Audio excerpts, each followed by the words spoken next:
रुचिता उस दिन सुबह से ही काम में व्यस्त थी।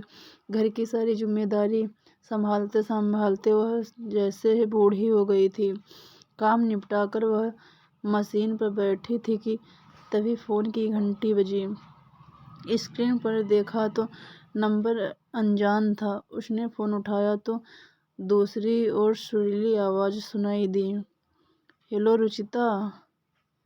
हाँ, मैं रुचिता ही बोल रही हूँ। पहचाना? आवाज तो जानी पहचानी लग रही है, पर पहचान नहीं पा रही हूँ।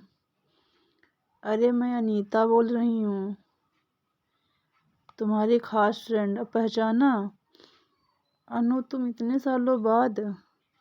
आंखें छलक आई। तुम्हें मेरी याद आई। तुम्हें कैसे भूल सकती हूँ, तुम तो मेरे दिल में हो। ऐसा एक भी दिन नहीं गया जिस दिन तुम्हें याद न किया हो। सुन, हम जल्दी ही मिलने वाले हैं। एक खुशखबरी देने के लिए तुम्हें फ़ोन किया था। अपने कॉलेज में रियूनियन है। अपने बैच के सभी लड़कियों को मिलना है। तुम आ जाओगी ना? देखती हूँ यार, घर में मम्मी जी से पूछकर शाम को तुम्हें बताती हूँ। ठीक है, आने की कोशिश करना। चलो, फ़ोन करना भूलना मत। रुचिता मशीन की सुई में धागा डालते डालते कॉलेज के दिनों में पहुंच गई। एक दिन 12वीं तक वह स्कूल में पढ़ी थी। जब वह 11वीं में आई, एक नया लड़का उसके क्लास में आया। बहुत ही हैंडसम, जैसे फिल्म का हीरो देख लो। पहले दिन से लगभग सभी लड़कियां उसकी दीवानी हो गई थी। उनमें रुचिता भी थी। वह जितना खूबसूरत था उतना ही प्यारा उसका नाम भी था, ऋत्विक, जो सुनते ही मन को भा जाए। सभी लड़कियां अपने मन की बात एक दूसरे से करती, पर रुचिता ने अपने मन की बात अपने मन में ही दफन कर ली थी। उसके घर के सभी लोग रूढ़िवादी और सख्त थे। अगर उसने कभी भूल से किसी लड़के की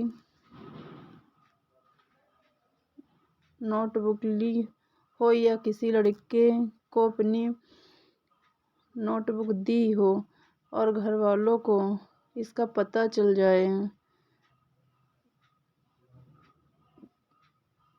तो उस दिन घर में बवाल हुआ ही था।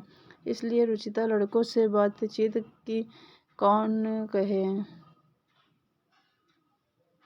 उनकी ओर देखती तक नहीं थी। ऋत्विक ने कुछ ही दिनों में रुचिता को छोड़कर सभी लड़कियों को फ्रेंड बना लिया था, पर वह हमेशा रुचिता की ओर ही ताका करता था। कितनी सौम्य लड़की थी, टैलेंटेड भी उतनी ही, कम बोलने वाली, पर क्लास में कभी किसी सवाल का जवाब देती मन करता उसकी मीठी आवाज़ सुनते ही रहे।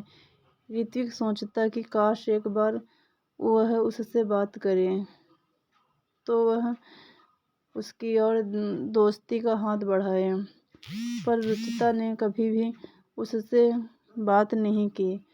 वह स्कूल पहुँच कर जब तक रुचिता को देख नहीं लेता था, उसके कलेजे को ठंडक नहीं मिलती थी। रुचिता के मन की भी यही हालत थी। वह किसी से अपने मन की बात कह नहीं सकती थी। स्कूल का एनुअल फंक्शन था। कार्यक्रम की एंकरिंग लड़कियों की ओर से रुचिता को लड़कों की ओर से ऋत्विक कर रहा था।